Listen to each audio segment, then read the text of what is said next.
Wir haben also jetzt die Situation, dass im kommenden Winter in vielen Regionen der Ukraine bis zu 20 Stunden am Tag ein Blackout vorherrscht. Und hier kann Russland mit der Faust quasi durchbrechen. In dem Moment, wo der Krieg ein Abnutzungskrieg geworden ist, eine Materialschlacht, war klar, mit dem, was in der Garage verfügbar ist, kann man nicht das Auslangen finden, sondern man muss noch mehr produzieren. Und wenn das gelingt, dann hat die Ukraine eine Chance. Und wenn es nicht gelingt, dann wird die Ukraine, so wie wir sie heute kennen, aufhören zu existieren. Und es drängt sich hier tatsächlich die Bewertung auf, dass wir immer mehr uns in einen Weltkrieg bewegen. Und damit kommt jetzt wieder Europa ins Spiel, das in einer Präsidentschaft Trump, so scheint es, eine höhere Verantwortung übernehmen muss. Wenn man also leichtfertig sagt, okay, wir machen hinter uns die Türe zu und es ist uns alles egal, ja, das könnte uns dann auf den Kopf fallen. Hey Leute, schön, dass ihr wieder da seid. Oberst Reisner hat die Sicherheitslage in der Ukraine wie immer messerscharf analysiert, welche Gefahren auf Europa zukommen und warum diese Krise uns alle betrifft. Das müsst ihr einfach sehen. Schaut rein, es wird spannend. Auf geht's! Donald Trump hat mehrmals gesagt, wenn er gewählt wird, dann wird er den Krieg zwischen Russland und der Ukraine noch vor Amtsantritt beenden, innerhalb von 24 Stunden. Before I even arrive at the Oval Office, I will have the horrible war between Russia and Ukraine settled. If I'm president, I will have that war settled in one day, 24 hours. Jetzt ist Donald Trump gewählt, ganz naiv gefragt, warum ist der Krieg noch nicht vorbei? Ja, man muss natürlich jetzt beachten, dass quasi er als zukünftiger Präsident der USA darauf achten muss, dass quasi die Entscheidungen, die getroffen werden, nicht zu Ungunsten der USA sich darstellen. Aus rationaler Überlegung würde das bedeuten, dass es auf jeden Fall nicht zu so einer Situation kommt, die von der anderen Seite, also von russischer Seite, sofort als Sieg interpretiert werden würde. Und das würde passieren, wenn also er sofort quasi sagt, der Krieg ist vorbei, weil wir unterstützen die Ukraine nicht mehr. Was wir erkennen können, ist, dass es Sondierungen gibt. Es gibt auch das eine oder andere an Material, das bereits in der Öffentlichkeit gelangt ist. Sie haben vielleicht gehört, dieser Plan, möglicherweise eine Art Demarkationslinie zu schaffen, die dann von europäischen Truppen überwacht wird. Unterstützung der Ukraine mit Waffen, um das abzusichern und Ähnliches.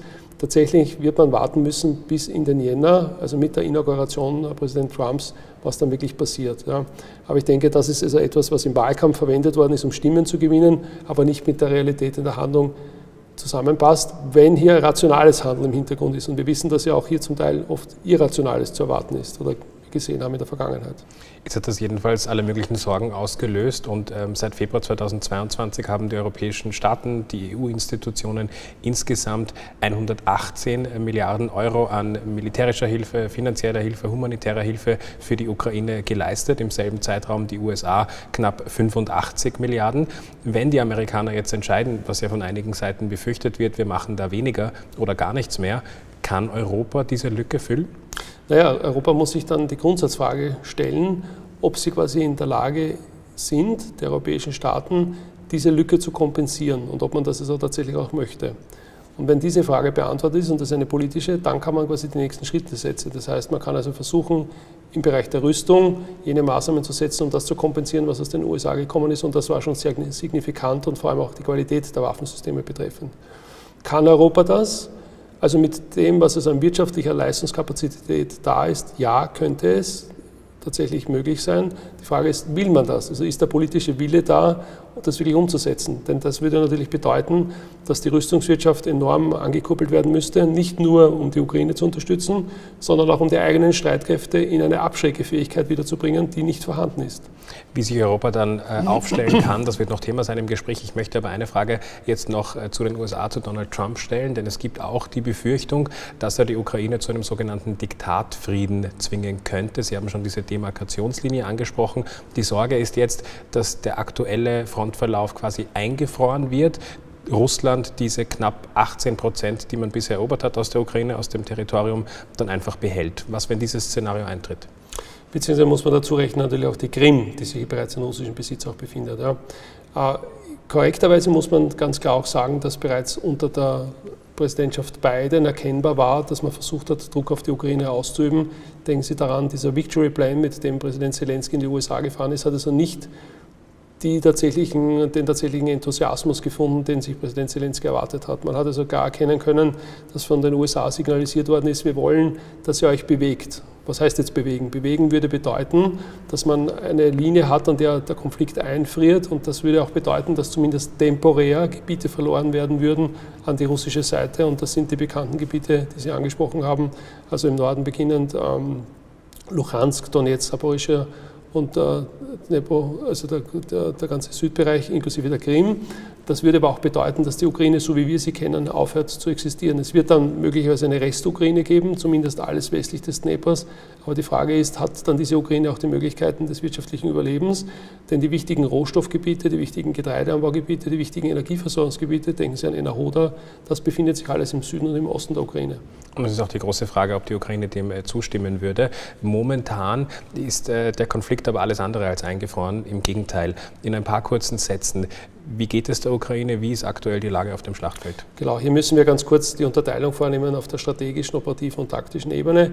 Auf der strategischen Ebene, jene Ebene, die entscheidet, ob sie diesen Krieg über lange Zeit führen können, ist die große Herausforderung der Ukraine, diesen massiven russischen Luftangriffen ausgesetzt zu sein, die sich immer gesteigert haben, was dazu führt, dass die kritische Infrastruktur schwer angeschlagen ist. Auf der operativen Ebene erleben wir die sogenannte Phase 7 dieses Krieges, die zweite russische Sommeroffensive, die im Mai begonnen hat und die geprägt ist von einem russischen Momentum. Was heißt russisches Momentum? Die Russen haben es geschafft, Stück für Stück vorzurücken und quasi die Verteidigungen der Ukraine zu durchbrechen oder in die tiefere gelegenen Verteidigungsstellungen einzubrechen. Und damit bin ich auf der taktischen Ebene. Warum war das möglich? Es ist ein Mix zwischen einerseits nicht verfügbaren, aber notwendigen Ressourcen, die die Ukraine braucht. Also denken Sie daran zum Beispiel Fliegerabwehrsysteme, um diese Gleitbombenangriffe der Russen zu beenden. Denken Sie an Kampfflugzeuge, die man brauchen würde, um also die Kampfflugzeuge, die russischen, auf Distanz zu halten. Es ist aber auch der Umstand, dass Russland es geschafft hat, Fähigkeiten anzupassen, zum Beispiel die Kontrolle des elektromagnetischen Feldes, also dort, wo faktisch Drohnen im Einsatz sind, aber auch geschafft hat, immer wieder Soldaten zuzuführen und auch die Taktik verändert hat. Und das gemeinsam hat dann dieses Ergebnis gebracht, dass Russland im Moment denkt, es ist auf der Siegerstraße. War es ein Fehler, dass die Ukraine im Frühsommer beschlossen hat, diese Gegenoffensive auf russischem Staatsgebiet zu beginnen, also dort in Kursk diese Aktion? Weil offensichtlich fehlen die Streitkräfte, wenn man ihnen so zuhört, jetzt im Osten der Ukraine. Ja, es ist immer einfach im Nachhinein dann zu erklären, was es richtig und was falsch ist. Das ist auch die Unart des Historikers, der den Eindruck entstehen lässt, dass es alles voraussehbar war. Man muss kurz verstehen, warum die Ukraine das gemacht hat, und das muss man also ganz klar sagen, das folgt schon einer klaren militärischen Logik.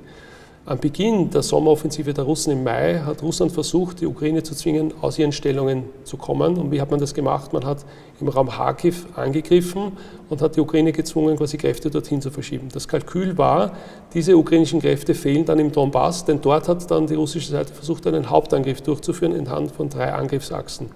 Wie der Druck fast unerträglich geworden ist, hat die ukrainische Seite reagiert und hat genau das Gleiche, was vorher die Russen gemacht haben, getan und hat versucht, mit einem Angriff auf Kursker Territorium die Russen wiederum zu zwingen, ihre Kräfte aus dem Donbass in den Norden zu verschieben. Das hat zum Teil geklappt, aber nicht vollumfänglich. Denn man sieht, dass zwar es dazu gekommen ist, dass die russische Seite Kräfte verschoben hat, aber der Druck im Donbass ist weiter hoch geblieben, und das ist auch der Grund, warum dieser Kursker Angriff dann nicht das intendierte Ergebnis erbracht hat und leider jetzt die Situation ist, dass die Ukraine faktisch jetzt Kräfte, die sie möglicherweise im Donbass braucht, jetzt dort gebunden hat. Es hätte aber auch anders kommen können. Das hat man jetzt in der Nachschau, in der Bewertung so darzustellen, aber das ist der Hintergrund, warum es diese Offensive gab.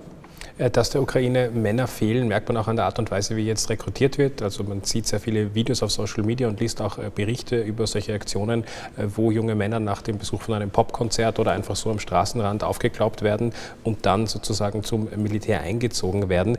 Was sagt das denn über den Zustand der ukrainischen Armee aus, wenn das die Art und Weise ist, wie jetzt rekrutiert wird? Ja, man hat also diese Bilder schon seit längerem gesehen. Also es war auch schon im Sommer letzten Jahres ein Thema. Man konnte ja gut erkennen, dass also hier die Rekrutierungsbehörden versuchen, tatsächlich Soldaten zu beschaffen, wenn ich dieses Wort quasi verwenden darf, um dann an der Front entsprechenden Druck zu verringern.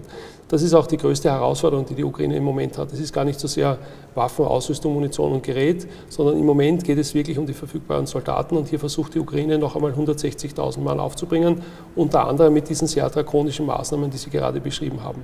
Warum?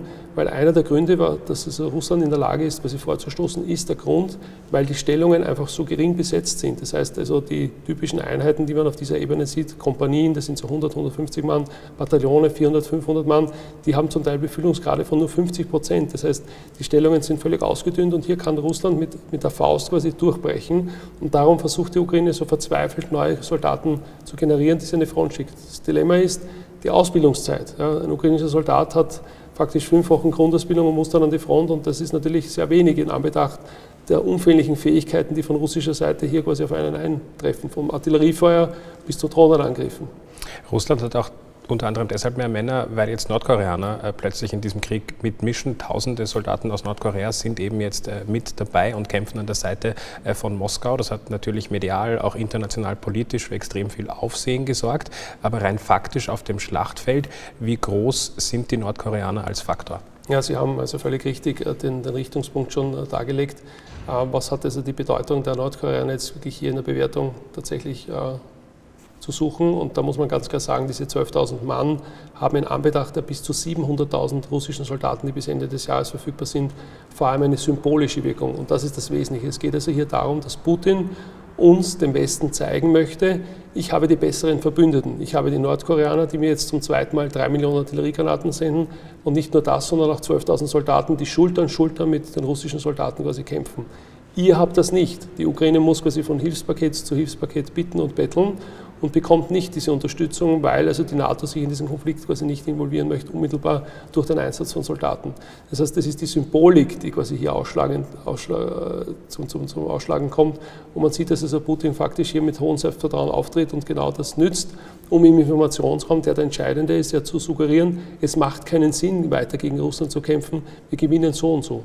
Der Politikwissenschaftler Carlo Massala hat zu dieser Situation auch gesagt, es ist legitim, die Frage zu stellen, ob das dann nicht bereits eine Art dritter Weltkrieg ist. Denn die Nordkoreaner jetzt am Schlachtfeld, ein asiatischer Staat, also der in Europa kämpft. Wir wissen schon lange eben, dass China mitmischt, auch Russland eben hilft, die USA mischen mit, die ganzen europäischen Staaten, auch der Iran und. Kann man das so sagen? Ja, er hat ja im Prinzip hier auch den Papst zitiert, der schon vor Monaten genau das Gleiche in den Raum gestellt hat, dass wir zunehmend in einen Weltkrieg abgleiten.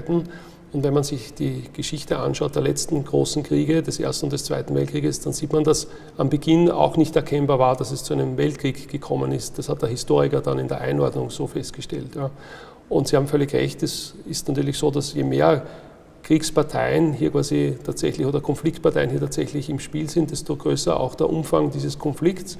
Interessant ist aus meiner Sicht, dass wir wissen, dass die nordkoreanischen Soldaten vermutlich in russischen Uniformen und möglicherweise nur auf russischem Territorium eingesetzt sind, was ein Indiz dafür sein könnte, dass man eben das doch versucht zu begrenzen.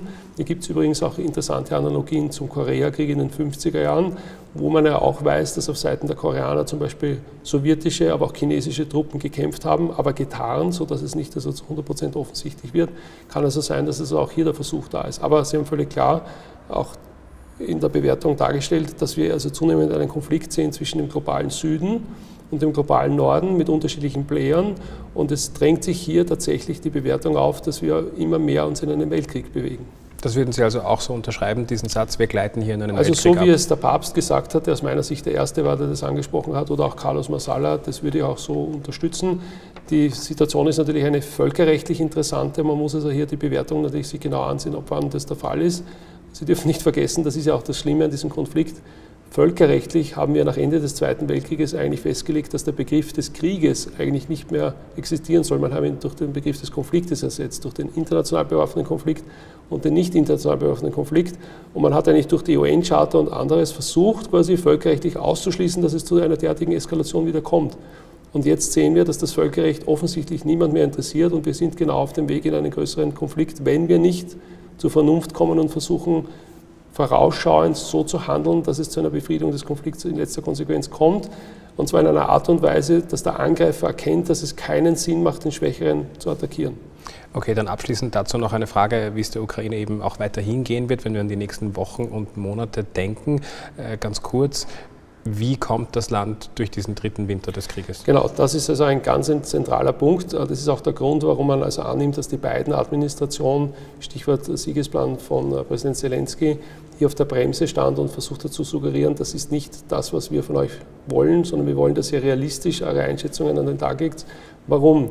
Das Problem ist, dass eben auf dieser strategischen Ebene die russischen Luftangriffe durch Drohnen, ballistische Raketen, Marschflugkörper dazu geführt haben, dass über 80% der kritischen Infrastruktur der Ukraine zerstört oder beschädigt ist. Das heißt, wir haben also jetzt die Situation, dass im kommenden Winter in vielen Regionen der Ukraine bis zu 20 Stunden am Tag ein Blackout vorherrscht. Das heißt, in der kalten Jahreszeit ist es also nicht möglich, die Bevölkerung, die ukrainische Gesellschaft so zu unterstützen, dass sie in einer vernünftigen Art und Weise durch diesen Konflikt kommt. Darum der Versuch, quasi hier Einhalt zu gebieten. Das war auch der Punkt, wo also Präsident Zelensky versucht hat, den Russen zu sagen, wir wollen zuerst die Einstellung der Luftangriffe, bevor wir weiter verhandeln.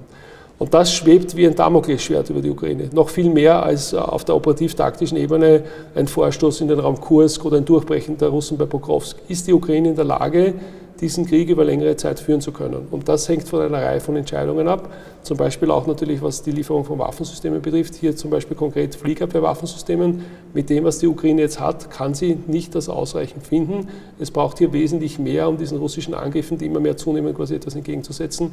Und wenn das gelingt, dann hat die Ukraine eine Chance. Wenn es nicht gelingt, dann wird die Ukraine, so wie wir sie heute kennen, aufhören zu existieren. Dann denken wir es jetzt noch einmal ein bisschen größer. Die New York Times haben dieser Tage geschrieben, auch wieder mit Bezug auf die Wahl von Donald Trump, dass ganz Europa jetzt einsam dasteht und in Gefahr ist. Es gibt schon lange diese Diskussion darüber, dass die europäischen Staaten mehr tun müssen für die eigene Sicherheit. Es gibt auch ganz klar das Ziel in den Verträgen der NATO, dass jeder Staat 2% des Bruttoinlandsprodukts, also 2% der gesamten Wirtschaftsleistung des Staates pro Jahr in die militärische Landesverteidigung investieren soll.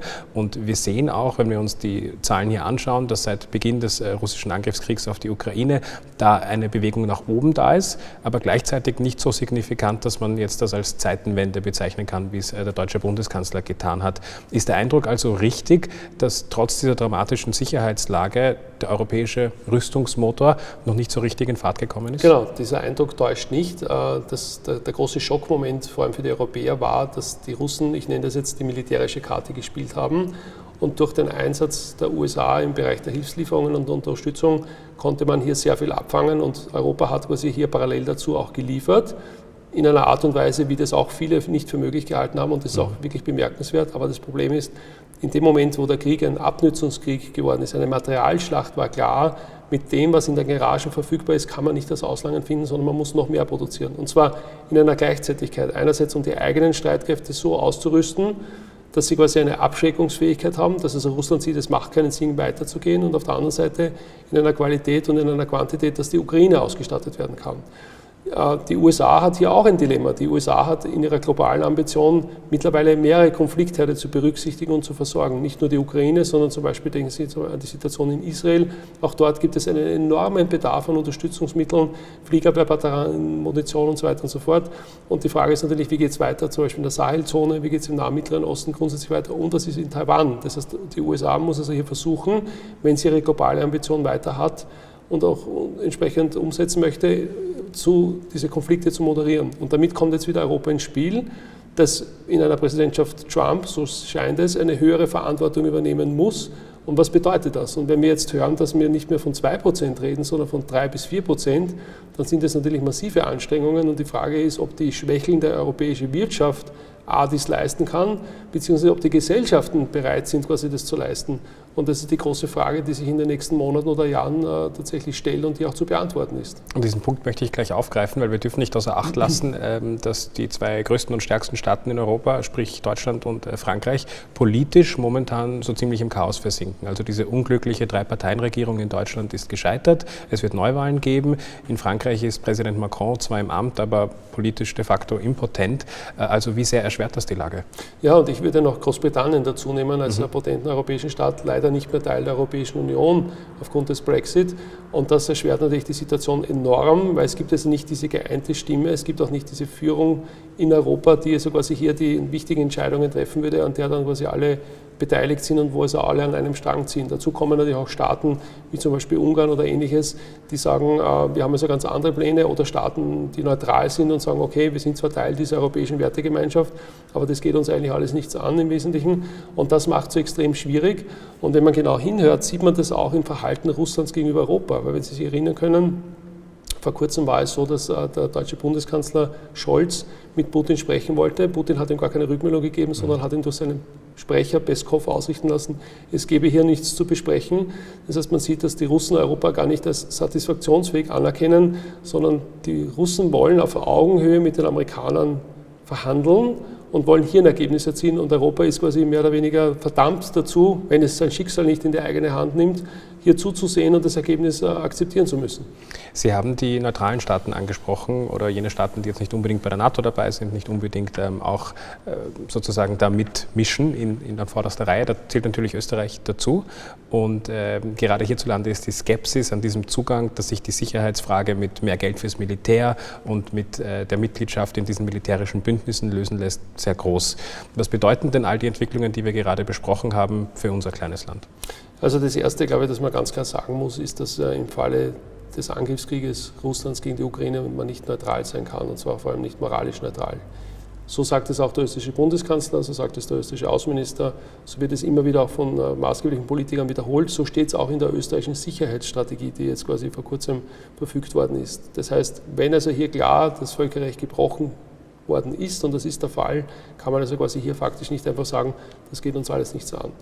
Wir sind Teil der Europäischen Union. Wir haben uns verpflichtet, hier einen Beitrag zu leisten, gemeinsam mit anderen. Wir haben unsere besondere Rolle, die wir haben aufgrund der Neutralität, aufgrund einer politischen Entscheidung. Aber es muss uns klar sein, dass in diesem exklusiven Club, in dem wir quasi dabei sind, auch erwartet wird, dass wir unsere Beiträge leisten. Und ich denke, dass hier die Bundesregierung schon die richtigen Entscheidungen getroffen hat, auch in der Vergangenheit, und das auch ganz klar gezeigt hat. Das österreichische Bundesheer versucht quasi auch hier nachzurüsten, ich sage gar nicht aufrüsten, sondern nachzurüsten mit einem sehr wohl überlegten Plan und auch einem finanziell verfügbaren und abgesicherten Landesverteidigungsgesetz, wo man versucht, den Zustand des Bundesheeres, der unerträglich war, wieder zu verbessern. Die große Herausforderung, die es vor allem also auch geben wird, ist aber die demografische. Das heißt, wir haben die Herausforderung, dass die Jugend faktisch von jedem gesucht wird und auch das Bundesheer ein gewisses Potenzial braucht, um also hier diese Abschreckefähigkeit zu entwickeln. Es geht ja hier nicht um Aggression, es geht einfach darum, dem Gegenüber zu zeigen, wir sind hier gut aufgestellt, wir haben unsere Hausaufgaben gemacht, also überlege es dir zweimal, ob du auf unserem Territorium Angriffe durchführst, ob das jetzt hybrider Natur sind oder ähnliches, weil wir wissen, was zu tun ist. Sie haben jetzt in der Antwort auch die Bundesregierung angeführt und hervorgehoben, aber es gibt natürlich nicht nur die jetzt scheidenden Regierungsparteien, sondern als stärkste politische Kraft in diesem Lande vor allem die FPÖ, und die Anhängerinnen dieser Partei und auch die Vertreter der Partei sind sehr wohl der Ansicht, dass wir uns da mit der Neutralität auf schwierigem Terrain bewegen, wenn wir sozusagen diese Sanktionen auch mittragen gegen Russland und uns so klar auch positionieren in diesem Krieg, was sozusagen die Seite betrifft, auf der man ist. Wie sehen Sie denn das? Also es steht mir jetzt nicht zu, die politische Stellung einzelner Parteien zu bewerten. Ich kann Ihnen nur eines als Historiker sagen, und ich habe also wirklich viel Zeit verbracht mit Zeitzeugeninterviews, vor allem von Zivilisten, Soldaten, Veteranen, die im Zweiten Weltkrieg beteiligt waren, und habe auch die Erzählungen meiner Urgroßeltern noch mitbekommen. Ja. Und ich denke, es muss uns eines klar sein. Europa hat eine jahrhundertelange blutige Geschichte von Auseinandersetzungen, wo wir uns gegenseitig bestialisch die Köpfe eingeschlagen haben. Und die europäische Idee ist im Wesentlichen vor allem, und das wird oft vergessen, davon geprägt, hier einen Unterschied zu machen und quasi in Zukunft friedlich, gemeinsam zu versuchen, das zu tun, was notwendig ist, damit unsere Jugend, unsere Kinder quasi genau dieselben Möglichkeiten haben wie wir, nämlich in Freiheit zu leben. Also ich kann Ihnen sagen, ich bin überzeugter Europäer und ich möchte, dass meine Kinder genau in derselben Welt aufwachsen wie heute. Und alles, was das behindert, lehne ich ab. Und ich glaube, dass es so klar sein muss, dass wir hier das, was wir uns erarbeitet haben in den letzten Jahrzehnten, diese positive Entwicklung, ja, der Krieg ist für uns so weit in die Vergangenheit gerückt, dass viele damit nichts mehr anfangen konnten, bis er jetzt plötzlich an unserer Haustür wieder angeklopft hat. Ja. Aber das alles ist auch ein Produkt der europäischen Entwicklung, der europäischen Gemeinschaft, der Europäischen Union. Und das würde ich also nicht mit Füßen treten, weil es aus meiner Sicht der Garant dafür ist, dass es uns auch in Zukunft so geht. Das Dilemma, das wir jetzt haben, ist, dass die Menschen erkennen müssen, dass das nicht gratis ist, sondern man muss auch einen Beitrag dazu leisten. Und das ist da jetzt, wo es im Gebälk zu knirschen beginnt und man nicht recht weiß, wie man weiter tun soll. Aber als Soldat kann ich Ihnen nur sagen, es ist mir lieber, dass ich zwar vorbereitet bin und gut ausgebildet und auch das richtige Gerät habe, das ich dazu brauche, aber dass es nicht dazu kommt, dass ich es einsetzen muss. Dann abschließend noch, um das mit der Neutralität auch zuzubinden und auf den Punkt zu bringen. Sie haben natürlich völlig recht, wenn Sie sagen, das sind innenpolitische Diskussionen, steht Ihnen auch jetzt nicht zu, das zu bewerten, ja. Wollen Sie nicht, das ist völlig klar. Aber jetzt rein realpolitisch, geopolitisch, wie stehen wir da mit unserer Neutralität? Haben diejenigen recht, die sagen, sie schützt uns, weil wir uns da aus Konflikten heraushalten können, vermitteln können, diese besondere Rolle einnehmen? Oder liegt die Wahrheit auf der Seite derjenigen, die meinen, das ist in Wahrheit eine Lebenslüge, weil wenn wir wirklich sicher sein wollen, dann müssen wir uns an die NATO binden? Naja, man muss die Neutralität schon aus ihrer historischen Entwicklung auch betrachten. Ja. Also wir haben den Ersten Weltkrieg gesehen, wir haben den Zweiten gesehen, wir haben die Besatzungszeit gesehen, ja. Wir haben den Neutralitätsvertrag gesehen, wir haben den Abzug gesehen der Besatzungstruppen und wir haben in Österreich gesehen, dass aufgeblüht ist, auch zum Mittelpunkt Europas geworden ist, zwischen den Blöcken gelegen ist und da ist also sehr viel Positives hineinkonnotiert worden und es war sicher auch die richtige Antwort zum richtigen Zeitpunkt. Ja. Aber der Punkt ist natürlich, sicherheitspolitisch können sich die Rahmenbedingungen verändern. Das passiert gerade. Man weiß nicht, in welche Richtung. Wenn sich die Situation beruhigt, kann es sein, dass bestehende Modelle die richtigen sind. Wenn sich die Situation verschärft, ist es möglicherweise so, dass man eine ehrliche Diskussion zu verschiedenen Themen führen wird, mit einem ergebnisoffenen Ausgang. Ja. Also was ich vermitteln möchte ist, man kann also jetzt nicht aus meiner Sicht der Bevölkerung vorwerfen, dass sie hier den falschen Götzen glaubt. Nein, das ist ein Produkt der historischen Entwicklung und es wird davon abhängig sein, und das ist die Aufgabe aller zukünftigen Regierungen, sehr genau sich anzusehen, wie ändert sich die sicherheitspolitische Lage, können wir das alleine schaffen oder brauchen wir Verbündete, in welcher Art und Weise geben wir dann Souveränität auf oder auch nicht. Ja, das Völkerrecht ist also hier sehr klar in der Definition und ich denke, dass wir einfach hier mit berücksichtigen müssen, dass wir die Dinge nicht als gegeben ansehen sollen, sondern auch immer als eine Weiterentwicklung und als das Ergebnis eines historischen Prozesses. Letzte Frage, ganz persönlich. Finden Sie, dass diese Debatte, die Sie da gerade beschreiben, in Österreich ausreichend stattfindet?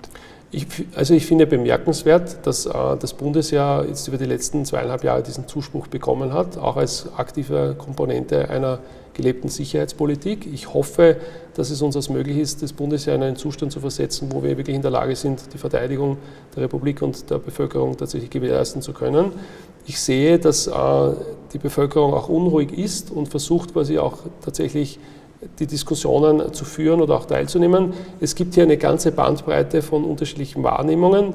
Oft ist es so, dass vielleicht auch das falsche Wissen zu verschiedenen Themen vorhanden ist und dass man dann oft in Diskussionen das zusammenführen muss. Ich erlebe das oft bei Diskussionen, wo man dann gesagt hat, aha, naja, wissen Sie aber was, das habe ich eigentlich so noch nicht gesehen. Und auch ich leiste ja quasi hier nur einen Beitrag zur entsprechenden Meinungsbildung.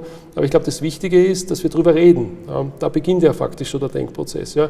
Falsch wäre es aus meiner Sicht zu sagen, das geht uns alles nichts an, wir haben das nicht begonnen, wir haben also mit dem nichts zu tun, denn das wäre dann aus meiner Sicht wirklich so, dass man die Realitäten vergisst und auch vergisst, dass der Wohlstand, den wir in Österreich genießen, ja, vor allem auch ein Teil dieser europäischen Gemeinschaft als solches ist. Und das sollte man aus meiner Sicht schon ganz klar berücksichtigen, wenn man also leichtfertig sagt, okay, wir machen hinter uns die Türe zu und es ist uns alles egal. Ja, das könnte uns dann auf den Kopf fallen, auf lange Sicht. In dem Sinn, danke, dass Sie heute mit uns darüber geredet haben. Herzlichen Dank für Zeit und Vertrauen und danke für das Gespräch. Wie immer freuen wir uns darauf, wenn ihr euch jetzt an der Diskussion beteiligt. Hinterlasst also gern eure Eindrücke in den Kommentaren und wenn ihr mehr solcher Videos von der Zeit im Bild sehen wollt, dann abonniert gerne diesen Kanal.